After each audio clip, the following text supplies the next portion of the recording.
Yes, and we're back in What's Up, Doc. Of course, may hanging question tayo. Yes, oo. Welcome to our second segment. May hanging question si Dr. Seneca. Yes, parang bilis, no? Yes, Second segment kaagad, oh. Ang hanging question natin is that, is there any part of the body that is hindi limited pwedeng to i-liposuction? Parang gano'n. Now, ano yung part na pwedeng i-lipo? Ano yung part ng katawan natin na pwedeng i-lipo? Ayan. Ano-ano po yun? Dr. Rose? Para sa akin, lahat ng unwanted fat sa katawan pwedeng i-lipo. Pwede. Lahat po. As a unwanted matter of fats. fact, yung pubic area, may nagpapalipo din dyan. Sa, Pagka tinatawag na masyado symphysis silang pubis. masyado silang masyadong prominent yung pubic area nila. Yeah. And they're They can do ashamed because, liposuction, when they dress up, it is well delineated. Ay gusto nilang medyo Oo. bawas-bawasan yan. I did that also. Ganun sa babae. At sa lalaki, ganun din. Ang Meron na yata rin nun akong ginawang ganyan kasi nga ang tinatawag siya sabi mo nga nagkakaroon ng inferiority complex. Dahil yung mga kaibigan niya at saka yung lalong kaibigan niya lalaki, nahiya na siyang mag-pants palagi siya naka-skirt. Kasi kapag nagka-pants siya, ang tawag sa kanya tambok queen. Then may mga ganoon talaga. Yes, of course. So ang ginagawa nito, sabi nga ni Doktora, pwede palang i-liposuction yung area na yun. Siguro ang complication yan is magagalit si Mr. siguro. Pag linay po yung... Oo. And then, ano po naman yung area na hindi natin pwedeng i-lipo? Like what? Face, doktora, pwede rin Pwede po. ba Eh, yan? no? Pwede mag-lipo sa face. Kung gusto mong i-contour yung face, kung hindi makuha ng mga machine, they can have a liposuction. So, we'll start sa face, pwede. Sabi ni doktora, sa neck, pwede. Pwede sa lahat. Okay, sa arms, pwede. Tummy, pwede. Gynecomastia sa Pati male. kilikili pwede para alisin yung sweat glands. Oh, so halos lahat. Halos lahat pwede. Ay, ewan Now, ko. regarding po naman sa anesthesia, okay, does liposuction be done under general anesthesia, sedation, or under local sedation anesthesia? Yes, Dr. Abalese. Kung maliliit na areas, pwede ng local anesthesia Local lang, lang. without sedation. Without sedation. Ngayon, kung medyo malalaking areas, some cosmetic surgeons will prefer to do local anesthesia with sedative analgesic medication, yung some. But others, kapag medyo marami ka nang gagawin, mas maganda general anesthesia Pag kasi multiple procedure. yes, kapag multiple procedures in different areas of the body of the patient. Okay, so ito, talking about liposuction, is there any preparation ba, doktora, bago magpa-lipo? O kanya, may pasyente, I have the money. Oh, here's the money, gawin mo na ako today. Ganun, paano ba ang Ganun ba protocol yun? natin, Ay, doktora? nako, para sa akin, importante when you patient undergoes liposuction, the first thing you ask, do you smoke?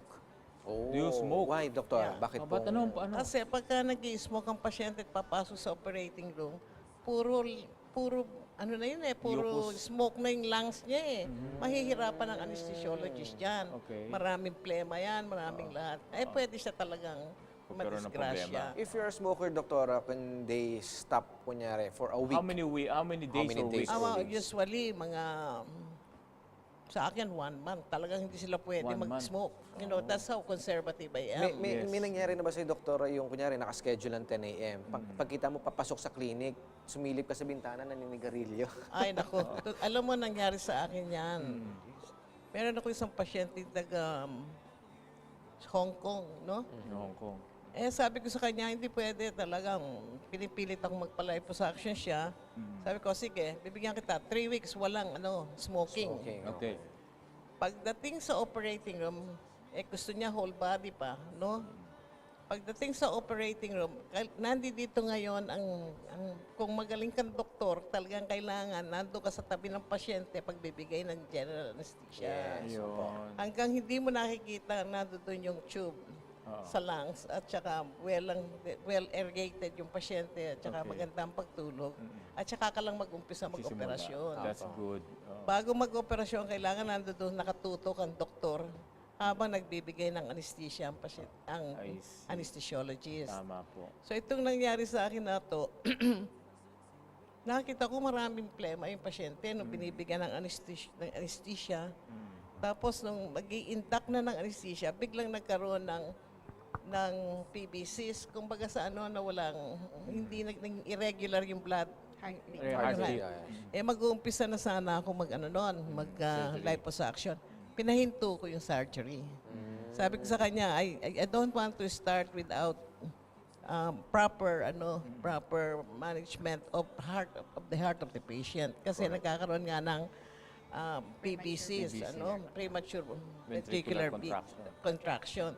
So I had to stop the operation immediately and wake the patient up. Okay. So I told her, nag-smoke ka, no, ha? Siyempre, nagalit ako sa pasyente. Kasi, sino mapuputukan kung may nangyari sa kanya? Di ako, siyempre. Oo naman. Sabi ko, nag-smoke ka, di ba? Opo, bago ako pumasok, kasi hindi ako pwedeng pumasok, nervous ako. See? Doon papasok So, I yung was eye na able to isang prevent doktor, the complication. Yes. Again, That's where, ganun katinik dapat ang doktor. babalik tayo doon sa talagang yung safetyness lagi. Safetyness proper niya, no? Sabi ko sa protocol. kanya, Safety ibabalik first, ko yung pera mo, pasensya ka na, hindi kita pwedeng operahan. Hindi lang televiewers natin na natututo, pati tayo dito Oo nga. natututo kay Dr. Jose. Doktora Balicer, what other parameters that you need before doing a procedure in Yes. liposuction? Okay, you have to first of all elicit a very good physical history, diagnosis, Yeah. Back to the evaluation, and basics, no? assessment. We go back to the basics. Yes. First, you try to get all the different kinds of surgeries na nag-undergo na siya. Yeah. Kung meron ba siyang mga iniinom na mga gamot, like for Gamot, example, herbal blood supplements like blood Blood thinners, thinners. like of course this is the, medicine talaga, like Plavix is very Plavix, is very aspirins, yan, yeah. aspirin, vitamin E, even Yeah. ginkgo Vitamin E. biloba. Ginkgo biloba. Yung mga nakakakos ng duguin blood tayo, thinning, yes. pwede kang duguin. Yung mga babae naman, tatanungin mo, nagpipills ka ba? Kasi may estrogen yun. Correct. We already discussed it earlier. At the same time, tanungin mo yung family history. Kasi baka may risk ka makukuha from there eh. Meron ka bang history ng hypertension, heart Yes. disease sa pamilya mo, undiagnosed bronchial asthma? Meron ka, you try to elicit everything from the patient. And Yes. after you have gone through the personal and physical history and diagnosis of the patient, the family history, then you now go to the laboratory test. Yes. These are very Laboratory, basic. CBC, hemoglobin, hematocrit to see na kung di siya anemic, di ba? Second, you also go through the chest x-ray or the so-called CP clearance wherein the patient undergoes chest x-ray and ECG. You want to have, and even kung medyo may prone to diabetes yung pasyente, you also get FBS and even the electrolytes. You want to be able to get a very good laboratory workup from the That's true. patient. And then that's the only time that you can decide together with the internist to ever did the CP clearance if the patient is a go for the surgery. Ayun. If Talagang that's the kinakailangan case, the protocol has i-screen been mo muna followed. Marami maigi, kang no? pagdadaanan. Yes, ma'am. Sige po, Doktora. Yes, ma'am. Okay. If you're going to do under local anesthesia, you know what I mean? Yes. And you're just going to insert your Toumson's technique there, Yes, you know, your anesthesia. One thing you should ask your patient, are you taking beta blockers? Beta Beta blockers. blockers. Okay. Because of the sensitivity of beta blockers to epinephrine, while the patient is being given the anesthesia, Sedation. you know what I mean, and then you start the operation, that blood pressure can shoot up to 300 and the patient can have a stroke in front of you. That is for the beta blockers. That is when the patient is taking beta blockers. So, for example, beta blockers like propanolol, Yes, yung mga mga ganyan, lol ng dulo. Yes. anything like that, please be very aware of this thing because the moment you put that epinephrine there, the blood pressure shoot up to 300. Ayun. Oh, Ma'am, very important. for how long you gonna drain the patient before You have doing the procedure? to first of Let's say all, for beta blockers.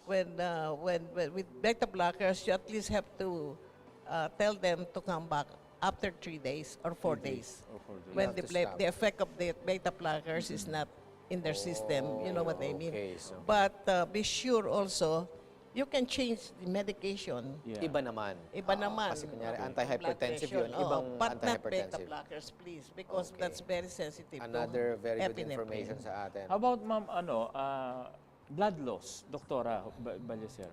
Alam mo, yung safe liposuction, hindi masyadong blood loss niyan. Oo. Kasi, Dr. Jose already mentioned, you have to use tumescent anesthesia. Tumescent. Eh, ang Yes. tumescent anesthesia, meron kang epinephrine. Ito yung nagko-control ng too much Bleeders. bleeding. Oo. And Sa then, another vasoconstrictor. thing is, when you have placed the tumescent anesthesia, it's very important that you at least wait for 10 to 15 minutes. Correct. Waiting You time. don't do it Importante yun. immediately so that the Absorb. epinephrine would have taken its effect. Yes. And then that's the time that you do the liposuction. Yes. I personally use ultrasound, internal ultrasound liposuction. And what it does is it first slices the fat before, so it's almost not traumatic at all before you actually aspirate the fat after. Yes. Oh. So from my experience, you will see karamihan na matatanggal taba. Walang dugo halos lahat. Halos Puro walang yellow dugo. yung makikita mo na. Yes. ano, Kaya no? yan, that's the advance in liposuction that was Yes. supposed to be Oo. discussed in our society, the Philippine Society of Liposuction Surgery. Now, we have a texter from cell phone number ending at 1860 from Jeric of Antique. Hi Ayan, sa Doc. mga taga-Antique. Good Yeah. noon, Doc. Tanong ko lang po, paano po ba magpapayat? Paano ba talaga? Kasi sabi nyo nga, liposuction is not a Ah. weight-reducing procedure. Ano ba pwede natin gawin? Advice siguro, mga natural Doktora, lang I mean, advice natin anybody ito. like Dr. Balesor, Dr. Jose. The proven way of losing weight or reducing your weight is still through diet and exercise. Yun, that's number one pa rin. Okay, kasi yung balance kailangan mo ma-achieve. Yung input mo ng pagkain against yung output mo ng energy na dapat mong ma-burn yung calorie nung kinain mo.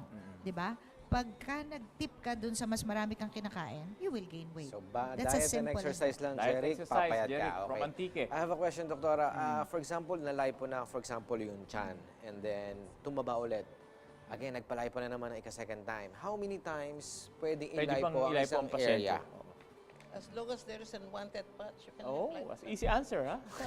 So, pwedeng kunyari sa tummy, Doktora, third time na kunyari, nagpapabaya, kain ulit, pwede ulit You can ilipo. still lipo that. Pero matigas, hindi ba matigas na there is yun? a little fibrous tissue, Fibrous still you tissue? can break that Yes. up with your choices technique. Oh, okay. And at the same time, I would like to add something about what you call rebound.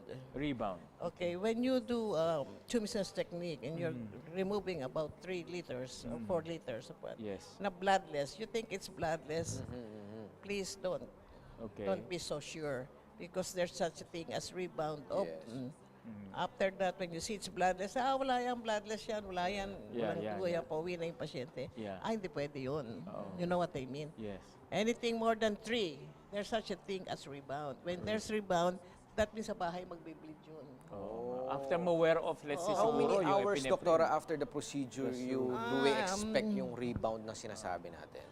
Ako usually talaga hindi ko muna pinauuwi yan eh. Hindi kagad pa uuwi yan. Unless it's just localized liposuction like very- Dr. yeah. Chari was saying, no?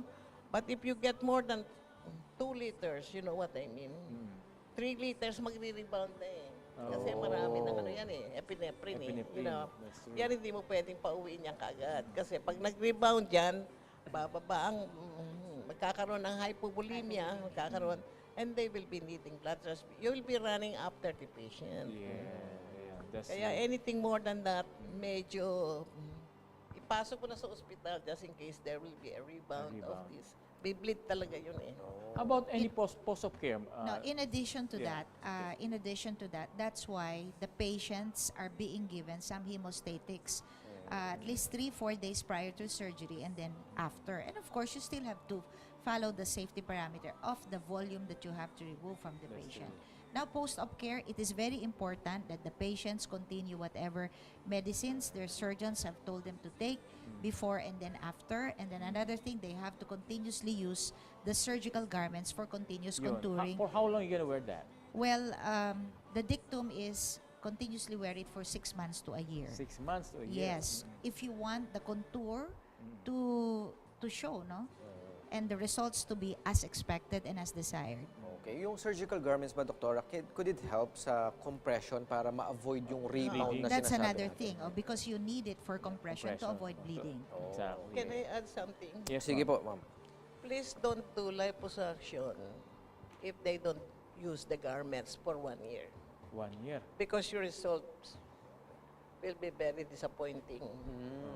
So kung ang pasyente, sabihin nila magpa-lipo pagkatapos hindi naman sila maggagarments, tapos sisisihin ka dahil Exactly. bumalik yung Kasi taba nila. nakakati, mainit. mainit. Tanggalin ko na Mainit, lang po, ganyan. Doktor. Eh, wag mo nang i-liposuction dahil Unfavorable they will just result. sasabihin, ikaw pa sisisihin ng mga Yes, pasyente. okay. Kasi ang pasyente minsan, after a while, maybe the patient gets used to it.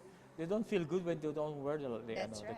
Meron namang ganong pasyente. Yes. so, So yung mga na-remove na fats ba, doktora, mabilis ba to? As ang common question kasi naman pasyente, Dok, pag linay po ba ako, babalik pa ba po yung linay po sa akin? Or forever na po itong Ay, maliit hindi, na pabalik sa implante? ibang parte.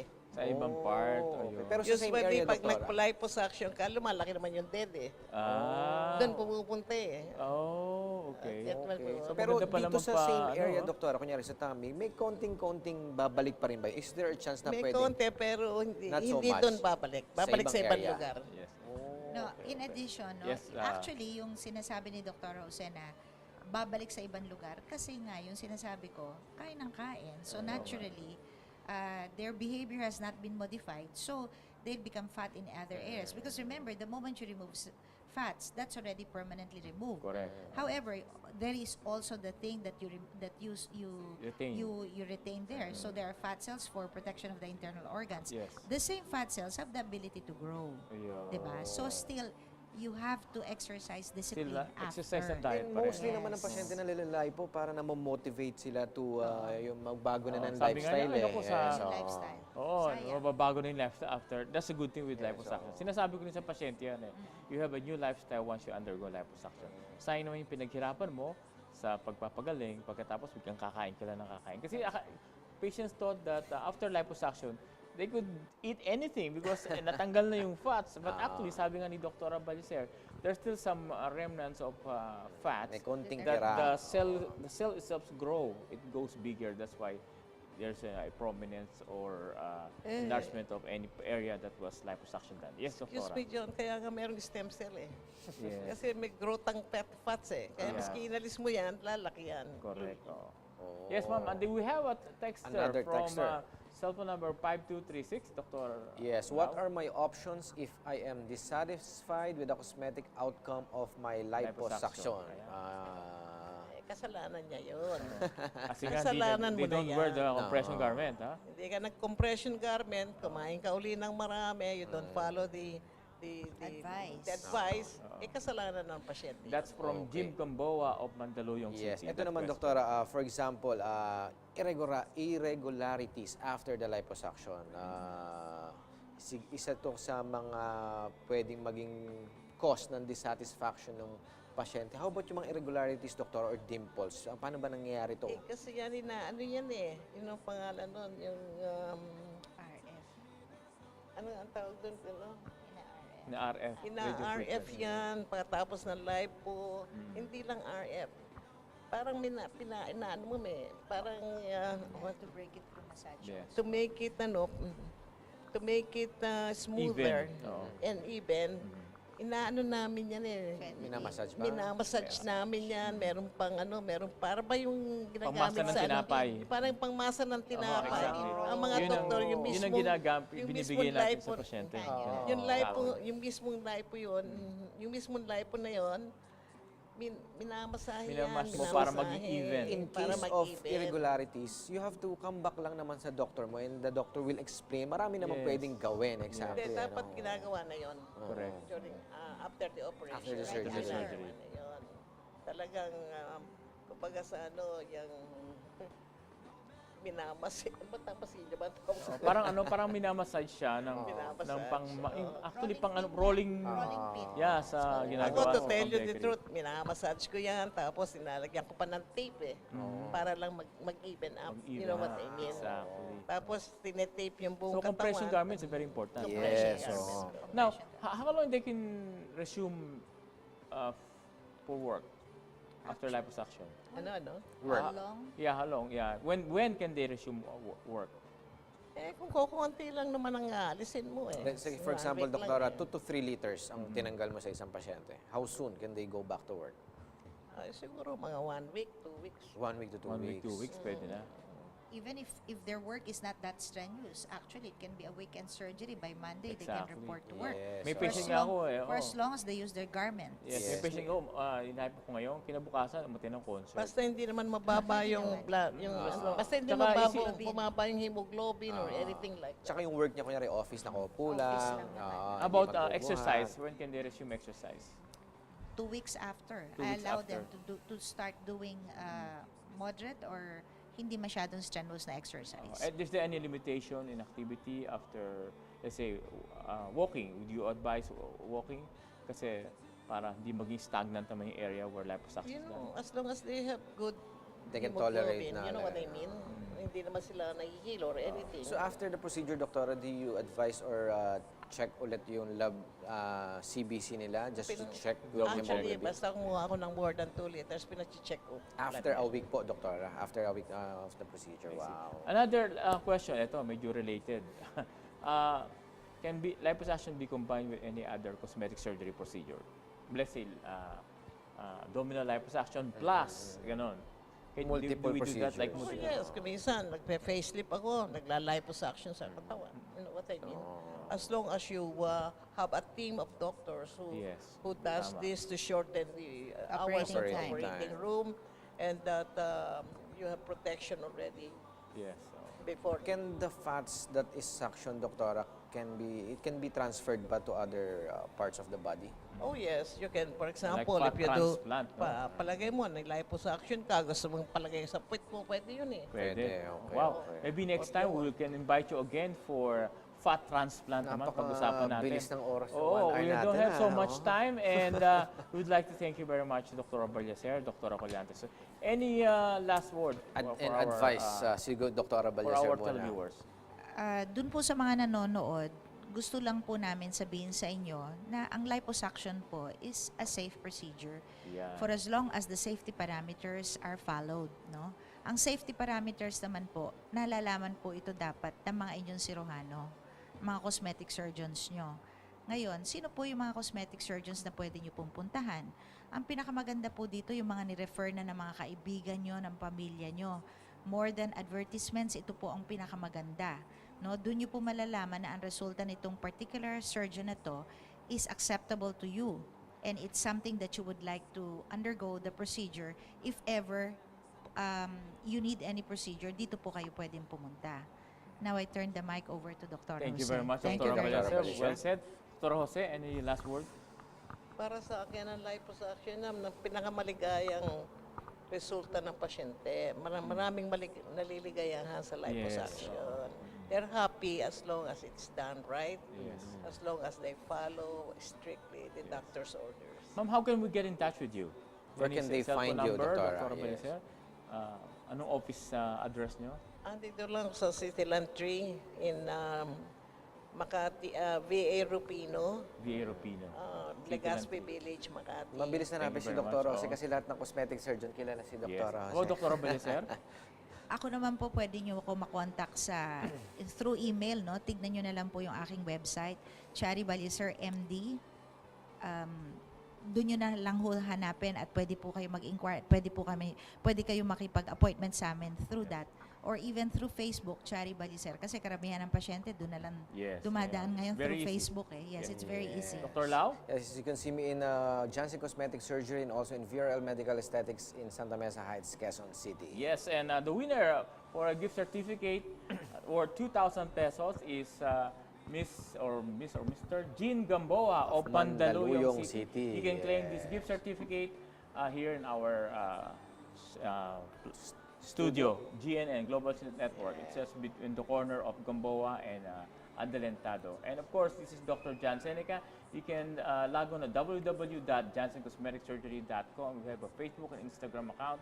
You can also log on at WhatsApp Doc in Facebook and marami tayong mga followers. yan, Oo. oo. And you can call us at 521-1444. Again, it's 521-1444. We have Angeles branch and Manila branch, and you can look for Catherine, you can look for Rhea, and I would like also to greet my patients who are watching right now in my Yes, clinic. No? Si Abby, si Alma, and the other one is Abigail da. Abigail. Yan, oo. And thank you very much, and we'll see you next week. We have a replay Tomorrow of this show at 1 to 2 tomorrow. p.m. Very Same informative, channel. no? Yes, About oo. liposuction. Andoon na lahat. Hopefully, Para ka na sana nagbasa ng libro, eh, no? ma-invite ulit natin sila, Doktora. Yes, it's 1 to 2 o'clock tomorrow, Sunday. Same channel, Channel 8 Destiny Cable, Channel 213 on Sky, and Channel 1 on GSAT. G Satellite. Again, this is Dr. Jan Seneca for another episode of What's Up, Doc?